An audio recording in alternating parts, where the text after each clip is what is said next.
Hello again, everyone. Good morning. If you're watching this in the morning, if not, good afternoon or evening, depends on when you're watching it. But this is Ted Schmidt again with Action Coach Northwest, and we're doing our business community podcast here for the Greater Spokane community. And today our guest is Shane Johnson, the CEO of Carbon Quest.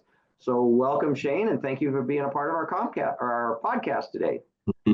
Yeah, thank you for having me.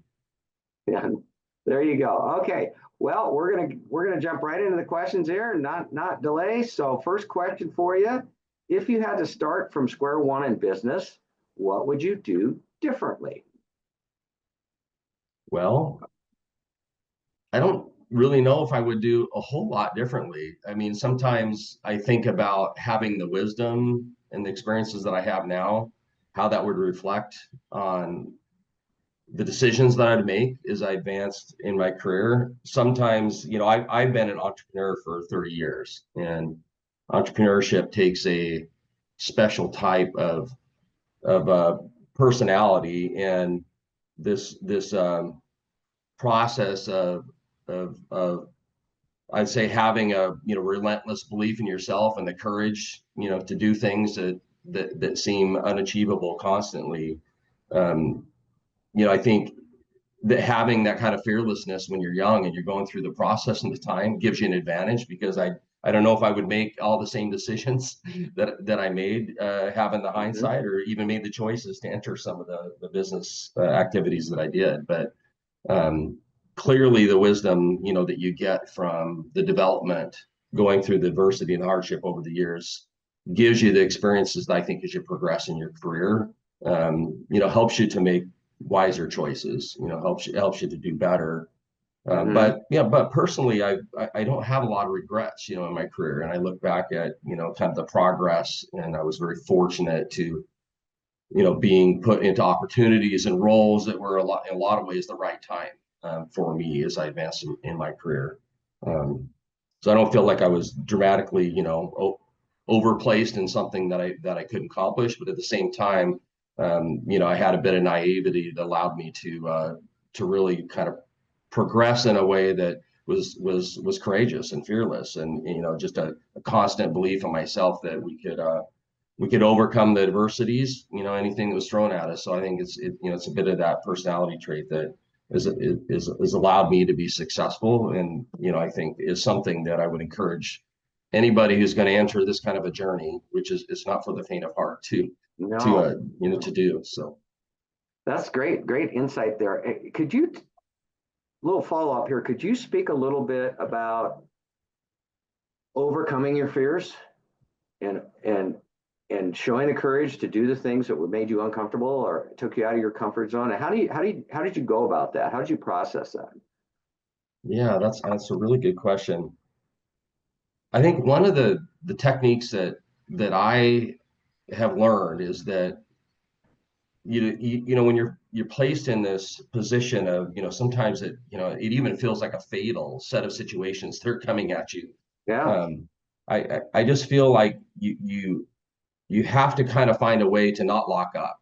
It's almost like you have to position yourself as like I'm going to find a way to take the next action to move myself forward, to move the business forward. And I think that's a trait that I think I've developed personally, and we encourage in all of our team members in our culture, which is just kind of this I would say it's a perseverance, trait. It's really like finding a way through, continuously moving forward, continually improving yourself, even advancing the business when you feel like there's no pathway.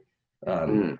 but what you find is that, like, those little steps over time, you find a way to work yourself out of the hole, out of the dark times, out of the difficult times. And because sometimes fear, uncertainty, doubt, it just locks you up. And I think that's something that, you can't let happen. I would Mm. say always find a way. Never let yourself lock up. Find a way to move something forward, and you'll look back on it in 6 months, and 1,000 little steps have turned into something big, and you've accomplished something and found a way out. Yeah, don't lock up. Great advice. Okay, awesome. Next question. What have your biggest learnings been as an employer since you began in business? Yeah, I there's a lot of little things, but the biggest thing to me as an employer is just team. Um, you can only do so much, as an individual. And if you're going to really be successful, you have to surround yourself and develop a team, an incredible team. And um, the journey specifically, I think, I mean, for every small business, everyone's a startup, when you begin Sure. it's really hard. I mean, it's the kind of hard I describe of like you're doing the work that builds blisters, right? You persevere in those blisters, turn into calluses, and maybe they bleed, but eventually turn into calluses, and you're in the trench, and it's stinky and muddy and hard, right? But the success of that comes from looking to your right or left and having team members that are like-minded, that believe in the mission and the vision, and are willing to come alongside, through that and to accomplish something great together. And those kind of team members, I think, are really, really critical and important, and building a culture that fosters that, and develops that sense of team. I think is something that's really important. It's what gets you through the difficult times, as a Yeah. company. Yeah. I remember Yeah. times, so many times. Now I look back on it, right? You look back in hindsight, but it's they seemed fatally, kind of a set of adverse conditions that were like, man, I don't know how to recover from this. Um, Times where investors, essentially left us at the altar, at literally, at 5 o'clock when our funding was drying up, and walked out, right? We found a way to rally as a team, did things like work without pay, continued to believe in the vision, and came out on the backside of that, raised money, um, and built a very successful business. So it was the team, that we could look at in that moment and look in each other's eyes and say, look, we have such a belief in what we're doing and we can't accomplish together, that we stuck together and found a way through. And that's why I think it's so important. And as you develop those relationships over the years, you can come alongside each other on journeys. And we've done that as an entrepreneur. I've been able to do that. So as I've, you know, exited and started new businesses, I've been able to have those team members come along with me. I think that's something special, you can experience together and experience that success and know what you came through. Um, we have a saying of like we've stared into the abyss many Yeah. times, together, like literally looked at it. Yeah. That's like no recovery, but we haven't fallen in, and it's a result of the team that we've developed, the team that's enables to see us through those hardest of times. Yeah. Team. So build them and they build it. Sounds like kind of. Yeah. Absolutely, yeah. Yeah. Okay. What are some common misconceptions about running a business, and how do you address them? Well, I'd say, maybe a common misconception is there's overnight success, um, or there's something that's easy. I remember Yeah. thinking many times, there's just got to be something easier, or that business seems so easy and they're so successful. I would just say that, everyone that is having done this for so many years, there really is nothing easy. And there's no such thing as overnight success. It's like you work your tail off for 7 to 10 years, then you wake up one night and you're an overnight success, right? Yeah. It's that kind of relentless commitment to what you're trying to do, fueled by passion and your belief in the mission and what you're trying to accomplish, and frankly, just a lot of hard work. And that hard work, though, can in a way that you find a way to continuously advance, continually learn. Eventually, you wake up and get to experience that success. So don't be afraid to put in the hard work. Yeah. Okay. Yeah. It's not all easy, is it? But you know what? I mean, my grandpa used to say this, but like nothing worth having is easy or comes Yeah. easy, right? So it's a sense of rallying around a difficult problem and doing difficult things. You know, when you win in that environment, like you really feel proud of what you accomplished. Yeah, And you know, you have that sense of accomplishment that really is meaningful because it meant something. yeah, You know, yeah, yeah, I get it. Okay. the blood, Well, sweat, and tears, right, means something. Yeah, special. all right. So what do you attribute your growth to? Yeah, I look, I would build on, my last point, which is there's really no substitute for hard work. Um, you know, I think, I just turned 55, so it's, yesterday. It's kind of a weird age, to qualify for senior citizens, but discounts, right? But I Yeah. remember I mean, just fresh out of college in my 20s, right? I didn't know anything different. I think I came from a family that worked hard, and so I showed up for work early, and I was the last one to leave. I've done that for almost 40 years. So I just think that that's a value. It's a trait that it has taken me a long ways, and it also comes down to in leadership, leading by example, right? And I think that's important. I would say also, like, but developed a mindset, and didn't always have this, but just continuous improvement, and that's improving. I'd say yourself, so investing in yourself, the development, the Mhm. learning, that you need to do, because the world is advancing so fast. You always have to be growing. If you're stagnant, you're falling behind. So you really have to kind of have that mindset that I'm going to invest in myself. Don't let yourself be lazy. I mean, the other thing is, I guess, the more you do this, the longer you're in your career, the more you realize, like, how far I have to go. Right? You kind of just get this sense of humility that the development is Mhm. never ending, right? And even the gap, like, it's like, humbly, I know I need more and more. So it just kind of fuels that process, and I think that's important. And then just maybe the last thing is surrounding myself with really great people. Um, and in the work environment, but both work and personal life. I mean, I think you always fall to the level of those who you surround yourself. So the more that you Mm. surround yourself with people that inspire you, that can lift you up, I think you tend to rise to the occasion. I think that's just something that will help you develop both in your personal and professional life. Great answer. Wow. Some great insights there. Yeah. I hope everybody was listening carefully to that answer. That was good. Okay.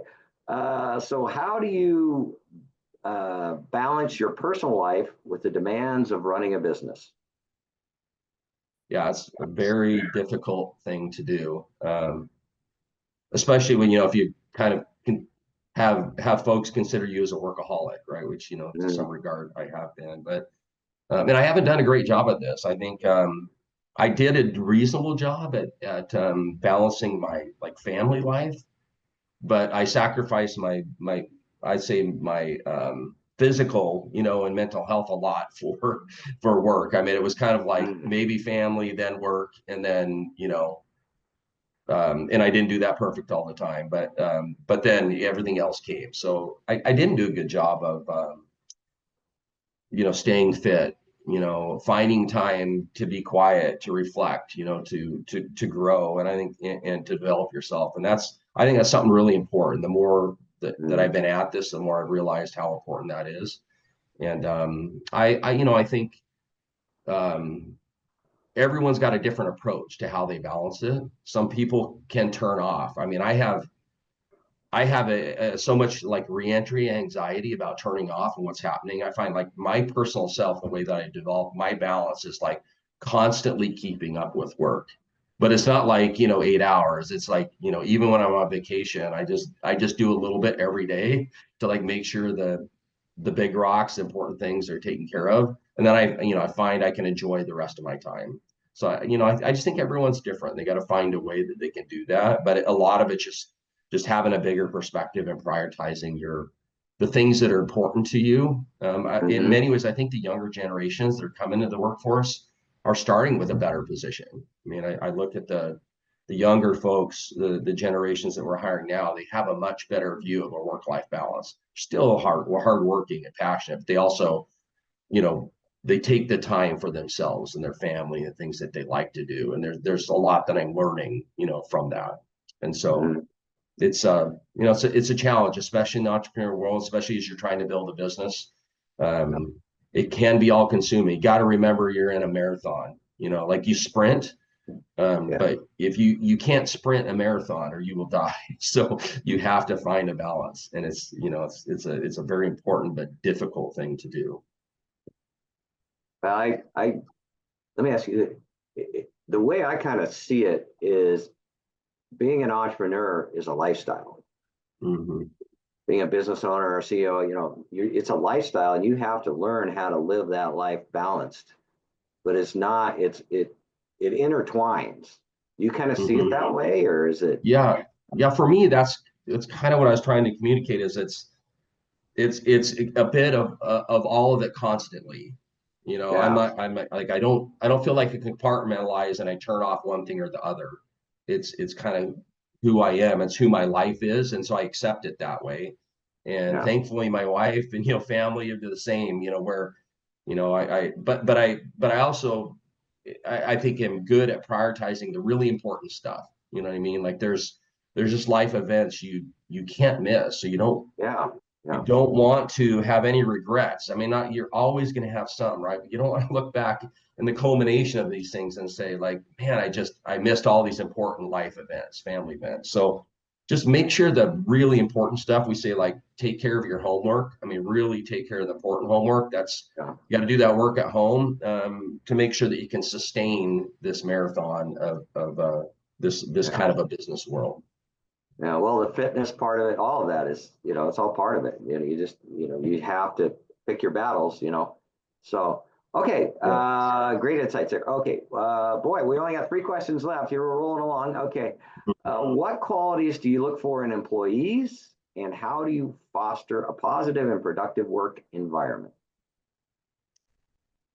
Yeah, we spend a lot of time these days, I think focusing on performance-based culture, and I absolutely think that's absolutely critical.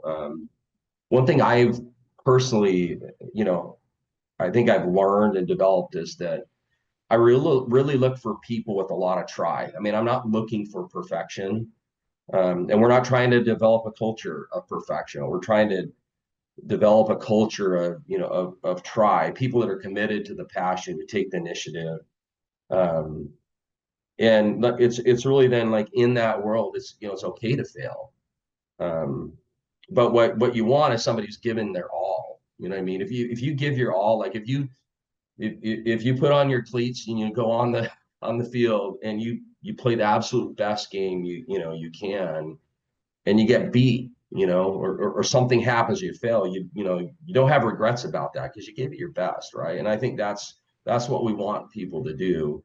Um, and then like this, it's if you fail, I think it's about learning and failing forward, right? How do you then pick that up, and lean into that and just do a better job because it's that concept of failing fast and failing forward. I think it's not a new concept, but I think it's if you can instill that in your culture and in the people that you look for, you create a sense of innovation, right? A sense of people really want to try to they have an ownership in what you're doing, and can help you advance and do things that you're not even thinking about, right? So it's that kind of a freedom. So if you just find the right, those right people and give them an environment that they can excel in, and create the opportunities for them to develop, that then you really create a formula for something special. So it's about character. It's about those character traits, right? I think that and of course you have to resonate and have a belief in the mission and the vision of what Hmm. you're doing. You combine that with that fundamental belief, then you've got somebody who's working that's not a job, right? It becomes then kind of a personal mission, Yeah. and you just create this really unique and special environment where it's almost military like, but everyone is committed to doing this thing because it matters to them personally, right? And that's Yeah. that's that's where the magic can happen in a company. It's kind of like the lifestyle thing again, they create a lifestyle for themselves and it Yeah, meshes with the business. So yeah. yeah, and we're a bit unique. I mean, we specifically now, what we're doing at Carbon Quest, it's there's a very like mission oriented aspect where Hmm. we're trying to create a sustainable future for next generations. The work that we're doing is helping decarbonize and fight the battle for climate change. So many people are really drawn to that, right? And it can unify us through the difficult times, because this business world is so imperfect, right? And there's hard times and personality conflicts, right? But it's that kind of thing that unifies everyone, and you can find a way through. So that doesn't exist in, it maybe is obvious in every business, but there are things you can do no matter what business you're doing to find a way to create that sense of mission and vision that you can connect to as best you can make it more than a job, right? And that's to the extent that you can do that. I think that's where you can help build a team that really wants to help everyone win. Yeah. Great insight. Okay. Second to last question. What question should I be asking you that I haven't? The one thing that I was thinking of is just like this concept of leadership development and what I might add, to younger aspiring leaders.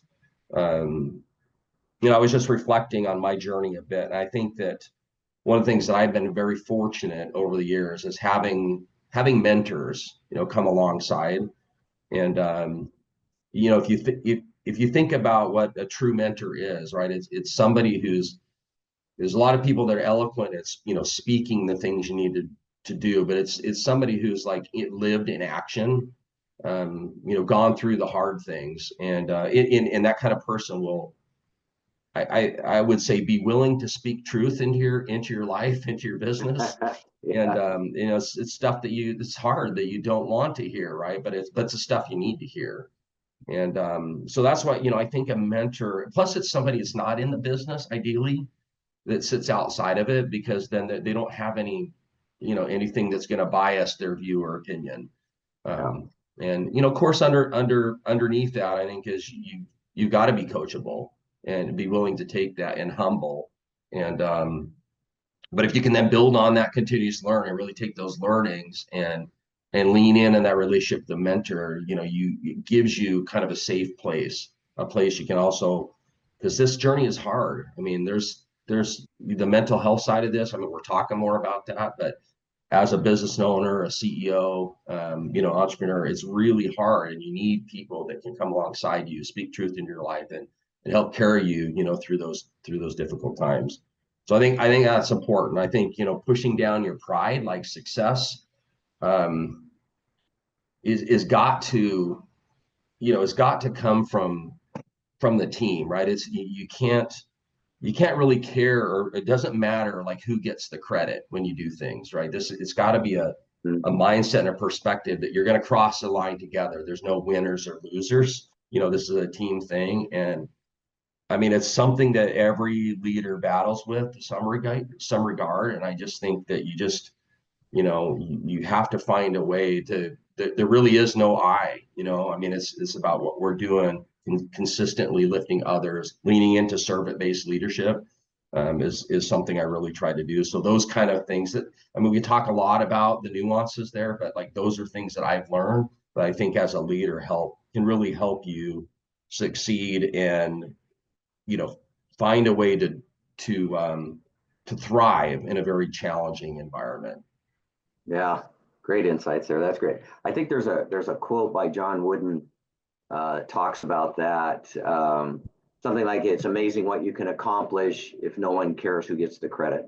Yeah, yeah, I've heard That that. sort of thing. Yeah, That's great. Great insights yeah. there. Love it. And Okay. it's those things like they're easy to say, but they're hard to live, Oh right? Like, yeah. and I think just understanding that, like, everyone's built different, right? That's the other thing like is, so you have to recognize those strengths and weaknesses in yourself, right? And in everyone, but it's bringing that out in a way that it's giving everyone the credit. We're the credit, but those on the team, I think, is absolutely critical, because then they're going to run through walls for you. You know what I mean? They're Yeah. and for each other, which is what you want. Yeah. No, awesome. Okay, last question. Almost there. Where do you see Mhm. yourself in 5 years? And any words of advice for other business owners who are looking to grow their business? Yeah, I mean, right now I'm in this amazing company, this is called Carbon Quest, and so we're really on this journey of delivering on our mission, which is to really help these harder to decarbonize segments decarbonize. We're bringing a new technology to market that is exciting. We're breaking trail in an entire new industry. It's really hard, but it's really rewarding. I mean, so what we want to do is just build a great company. We're hoping here in Spokane that we can do that we can, have an environment that we're doing something special. Really, I think being a market leader, and doing it here out of Spokane, and just building another great company where we're creating jobs, and affecting people's livelihood, um, and doing something special, in Spokane. So, 5 years, I hope we're well on that journey. You you start a course in a plan. This may where the advice comes in. It's like I'm a believer of like you got to have a plan. I think about planning. It's kind of your true north. Like where am I going to take this business? So you think about 5 years. That's a good horizon for a plan. In my world, I call that your strategy, right? And then Mhm. you're backing your strategy then to what am I doing this year? And then what am I doing this quarter and this month to execute on that? But that strategy's got to be agile, because the market throws things at you, and you have to be willing to adjust, constantly. So, strategy, it is a plan, but it's something you do, and it's constantly living and breathing. And I say that's I think that's really important advice, is that um, develop that view of your business, what's your strategy, and then don't make it a piece of paper, right? Like it's got to be something that you literally, the team and that's what you're doing every day. When you're overwhelmed with activities, you dust that off, and that becomes like, how do I spend my time? You don't want to look back and it's this time of year where you get reflective, right? And say, look, man, Mhm. this year just blew by, and you spent all my time doing things, just responding to the business, but you didn't really accomplish your strategic goals. And this is something that is so easy to do, because the grind there, that you face every day. So if you live your strategy, that becomes, it becomes your action. Then you make sure that you adjust your priorities to get those things done. It's that concept of, you've seen this analogy where they fill a cup. If you fill the cup with your big rocks, and then you pour small rocks, eventually pour Yeah. sand, you're amazed at how you can fit all that in. But if you start with the little stuff, get all the sand in there, you try to pour the gravel, and there's no room. Maybe one big rock can fit in. And Yeah. this is something I've applied in my life, is that you have to make sure that you're prioritizing your life and your world and your business to make sure that you accomplish those things. And so that goal setting, that sense of practical action. We say this. We have this culture thing we call GSD. Sorry, it's get stuff done. It's a nice way Yeah. of Yeah. saying it. It's really aligned with that view of what are the important things that we've got to get done, and we find a way to make sure that we do get those things done. So hopefully that's us. Like 5 years from now, we execute on our strategy. We may have pivoted, here or there, but at the end of the day, we know where our true north is, and we build a great business because we've been able to live what I'm saying here, right? Which is Yeah. execute in a meaningful way to deliver on the important stuff. Yeah. That's how you grow it. Awesome. Yeah, I love your quote there. Don't spend all of your time responding to the business. yeah. I got to write that down. That's good. That's really good. I I like mean, that. look, we all know it. I mean, the Yeah. volume of information that comes at us these days. And I wish I was even personally better at this. I mean, you hundreds of emails and calls and I mean, like I know there's better tools, but it is overwhelming. Doesn't matter what business you're in, and so um, really kind of thinking strategic is so important to success. Mhm. Music to my ears. There you go. Well, thank you, Shane Johnson. Yeah, Excuse me, Shane Johnson, CEO of Carbon Quest. Fantastic insights. I'm sure everybody's going to take a lot away from this one. And just thank you so much for being a part of our podcast today. yeah. Thank you, Ted. It's my pleasure. Uh, Follow us, and any way I can help, I'd love to help those in the community out here, be part of that mentorship if I can. So please feel Awesome. free to reach out and connect with me, and I'll do what I can to help. Awesome. Appreciate that very much. All Awesome. right. Thanks, Ted. Thank you, Shane. Take Yeah. See care. ya. See y'all. Bye bye.